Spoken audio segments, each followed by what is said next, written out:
it's only once that the founding director of the Quello Center gives a leaving talk. We've invited Johannes Bauer, the chairman of the department, and Dean Prabhu, our new dean, to say a few remarks before we get started. And then Steve will entertain questions, and then we should close after the questions when Steve's ready. Okay? Okay, Johannes Bauer. Thanks, Bill. Somehow I can't believe I'm doing this, actually.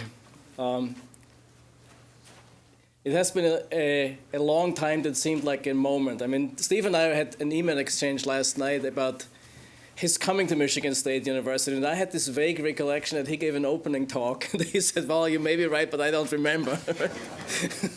And that may be a sign of the fact that 17 years have passed since he was recruited to Michigan State University, and it sure does not feel like 17 years. And so I wanted to take the opportunity to say a few things about Steve's work and life here at Michigan State University. He has, as many of you know, he has 2 degrees from Stanford University, but he has also an undergraduate degree from Wabash College. And whereas Stanford University probably does not need any introduction, you may ask yourself, Wabash College, what's that? It is actually an interesting college. It's a small liberal arts college, about 50 miles northwest of Indianapolis in Indiana. But it prides itself, according to U.S. News, and I got to cite this, is one of the 3 remaining all-men's liberal arts colleges in the country. This is one of its biggest selling points, as the college insists this aspect of the school promotes intense focus on academics. And, and I think to some degree that Steve actually measured up to this. I mean, among all the faculty that we have here, I mean, you have always been a thinker that was thinking outside of the box. I mean, in very untraditional ways. I mean, our lunch conversations, our dinner conversation, there was always sort of some unique idea you had, whether it's your interest in evolutionary theories of communications, or whether it's your interest in biology and the biology of communications and so forth. So we'll certainly we'll miss this. I mean, as you know, Steve joined as the James H. Quello Professor of Telecommunication Studies. He's also the founding director of the Quello Center 17 years ago. And Steve last year handed the baton over for the Quello Center to Bill Dutton, who has taken the work that Steve has done and has built on it.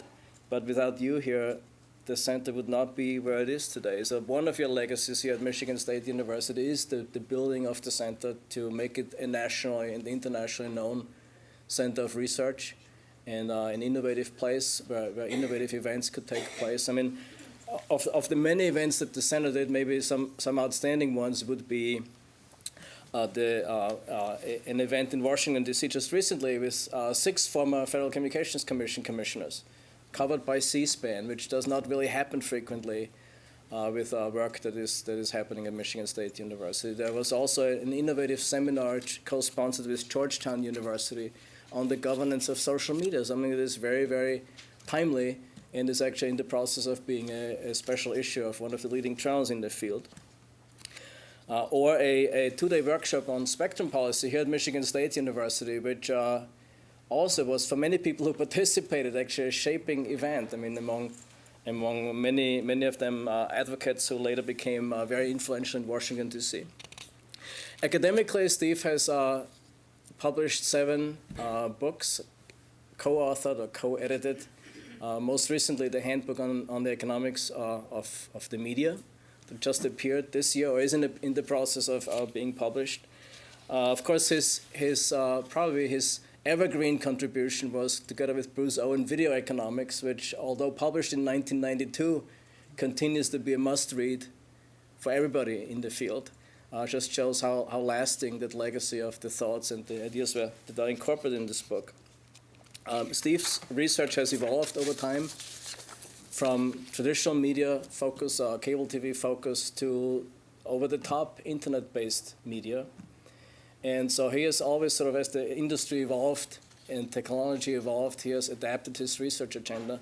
Overall, out of this research came 43 journal articles, 33 book chapters, in some sense, a history of modern media in and of itself. Now, two more things. I know you would rather be listening to Steve than to me, but you were an unbelievable teacher and really a good mentor to many students. Many of them went on to other illustrious positions at other universities, Indiana University, for example, Rutgers University. And I've observed you as a mentor, how you worked with students and in the classroom, but most importantly on the board, in the Quello Center conference room, just going through formulas and diagrams, in countless hours, helping students to come up with good research ideas, to shape those research ideas into manageable economic models, and then into papers that eventually were published. Last but not least, I'd like to mention that you were an unbelievable colleague. So from things such as being the chair of CAC, being the chair of the department when you were called upon stepping in, to serving on countless committees. And in the last year, I asked you probably more things that I should have asked you in your final year at Michigan State University, to be on search committees, to also organize the MIS PhD research seminar, and you did an outstanding job in making it a success throughout the entire year. So thank you very much for all your services too. Now, in defense of Michigan State University, I can say that this is the longest time that Steve and Susan have spent in one place, at least in your academic life, right? But inevitably, the siren call that has brought you from UCLA to Washington, D.C., to Northwestern University and other places, eventually to MSU, finally got the better part of the two of you. Or maybe, just maybe, you heard the slogan "Boulder by Design" one too many times, right? And decided, we'd rather be in Boulder than in East Lansing, Michigan. And so at the end of this semester, Steve and Susan will leave us for Boulder. We are scheming to figure out how we could have research seminars in the Rocky Mountains, but we haven't figured out yet how to do it. But without further ado, Steve, the floor is yours. Thank you, Johannes. Am I on? Am I projecting? It sounds like it. Okay. That's a wonderful introduction, and a note to my wife Susan that if when I die, I want Johannes to do my eulogy. It's about as good as it gets. And Johannes was making jokes about we are moving to Boulder later this summer, in the middle of summer. And just before we started, Gary Reed was noticing this was happening on April 20th. And it just happens that at the University of Colorado, for a number of years, they've been having this marijuana legalization party every April 20th, and students had all cut in classes. Now, that doesn't mean that's why we're going to Colorado, but we do think it probably accounted for a good bit of the appreciation and the value of our house. So this is I won't call it a bittersweet moment. It's a sweet moment because we're eager to move on. As Johannes says, we move, and we have itchy feet, but this has been a great place. I'll get to the people I want to give thanks to, but Johannes deserves special mention. He didn't even say that for over half the time that I was director of the Quello Center, he was a key part of the management, first as an associate director, then executive director, then as co-director. And I think he got bored with me and finally went on to something else. But that was great, and so much of what happened is really a credit to Johannes. And the organizational capacity he has that I wouldn't even attempt to emulate. He's been a wonderful colleague. And before I get to my other thanks, I want to say thanks to Johannes as well. It's been a special relationship and something that the legacy of what he's contributed will be present in the Quello Center as long as there's a Quello Center. Now, this was the first time I've ever given a talk that had an assigned hashtag. Right. Now, Bill has been bugging me since he arrived that I've got to get on I mean, I am on Facebook, but that's just because I can see relatives' pictures when they post them. And so you got to get on Twitter. So I joined Twitter. I now have Twitter followers, but they have nothing to follow. On the other hand, Valita's here, right? Somewhere? Yeah, I mean, thanks to Valita, I know that other people have used the hashtag #WildOne in the past. And so any of you who are actually tweeting should know that you have distinguished predecessors. There are eminent folks such as this woman from Poland. And I can't tell whether it's her or the cat that's the wild one. And this gentleman from Japan. Right? And there are more, but not all of them are printable. But we'll see. Now, before I do start talking about my more recent research, and Johannes had mentioned that he'd seen me working hours with graduate students on equations and graphs. Forewarning, there will be a few equations and at least one graph, right? And I think it was Stephen Hawking that said that every time you add an equation to your book, you lose half your audience. Now, people have already been warning me that they have to leave early because they have various obligations. If it happens right after the equation, I'll really know why. But I do really want to say a really big thanks. And I've got, there are people here that I should be thanking, people that can't make it that I should be thanking. I couldn't get them all on the list. But, Jim Spaniolo, who is right here in the middle, in the back. Jim was the dean at CAS who recruited me and was persuasive enough to get me to leave Northwestern, and I'm glad I did. So I benefited from that persuasion as well as from working with Jim at the early days of the Quello Center. And he was, in terms of the fundraising, the original vision and so forth, that can really be attributed to Jim. I want to thank Chip is out there, because there's people that helped recruit me here that played a big role in that process. Chip Steinfeld is one. Johannes was part of that. Tom Baldwin and Tom Muth, both of who died in the last few years, unfortunately, and way too early. They were a big part of that recruitment process. Mark Levy, who sadly can't be here because he's a recent colleague who passed, was the first chair I worked under, a strong supporter of the Quello Center, as well as a good friend. Gary Reed was an important part of the recruitment as well.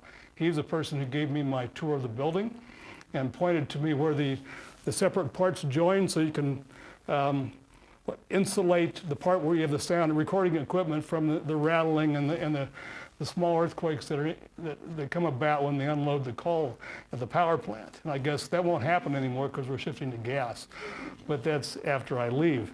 Bob LaRose deserves a big thanks in a number of ways. He's been a colleague I've enjoyed. Beneath the cynicism is an incredible academic and intellectual integrity. And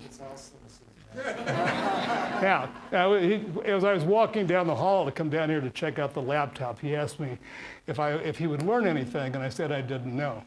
What I didn't say is I didn't know whether it was my fault or his. Right? But Bob was also, he's been on a mission to keep me humble by pointing out all the flaws of economic analysis throughout the year. That's been a constant. But in some of it's worthwhile, but some of it reflects just the failure of the world in general to understand what we do. We're a misunderstood bunch. Steve Lacey, who's sitting over here, I mean, he's somebody I knew of long before I got here. He's also made his contributions to the economics of media as well as journalism. Steve's been an important colleague. Worked on a major grant that we got through the Quello Center. He was briefly part of the Quello Center administration before the higher callings in the dean's office took him away. And it's somebody that it's an association I expect to value for a long time to come. Barbara Cherry came with me from Northwestern to be the first associate director, long since gone, but still someone that I stay in touch with and who's become an incredible scholar. And all the graduate students that I've really enjoyed working with that have given me reasons to ask new questions and inspiration from what they were able to do. And then I want to thank Bill, who's just, it's really heartening to see him build on what happened before and really take, I think, the Quello Center to new levels, introducing me to the finer side of social media. And maybe someday I'll tweet, I don't know. And also, I mean, being the internationally renowned scholar that he is on media policy, I think he used his considerable prestige and influence to convince both the European Union and the New York Times to publish this article last week that would emphasize the importance of what I'm going to talk about today. Did you? Well, I don't have very much to add. Johannes did a wonderful job, emphasizing your contributions to research, translational research, policy, teaching, and service to the college. So I just want to, on behalf of the college, thank you very much for all you've done. And I also know one of your students who happened to be a colleague of mine and also a collaborator. And she gave a ringing endorsement about your caring and nurturing and mentoring. And she said your humanity was par excellent. So that's a great tribute. The one other thing I was going to say was increasingly, the Quello Center is one of the few places in the country where we have macro-level research. If you look at the field, if you go look at JOC or HCR or CR, pretty much everything that's published in the field in ICA journals and even NCA journals has a very strong psychological bent. It's pretty much micro-level of analysis. So you have specialized journals like Media Economics, of course, and policy journals that deal with it. But by and large, mainstream communication research emphasizes heavily the psychology. But although it is behavioral economics, your approach is sort of macro-level approach, which I think is very important, something that we cannot lose sight of. Likewise, when you think of translational research, again, these days it's heavily about behavior change and what we can do, take lab findings to the field and effect social change through changes in individual behavior. Much of it, I think, is Bandura's agentic model and so on. But what you offer, I think, is policy-relevant research that changes policy. And again, I think that's a great contribution. Finally, I know this is not the end. You look very spry, intellectually and physically. I'm sure we'll hear more of you. Thank you so much.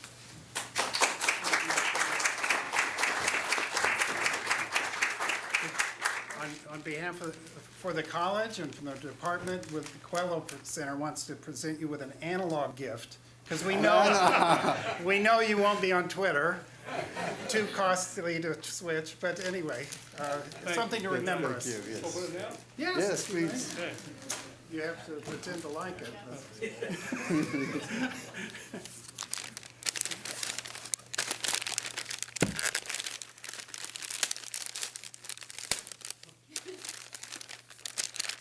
If I ever get it open, we'll get there.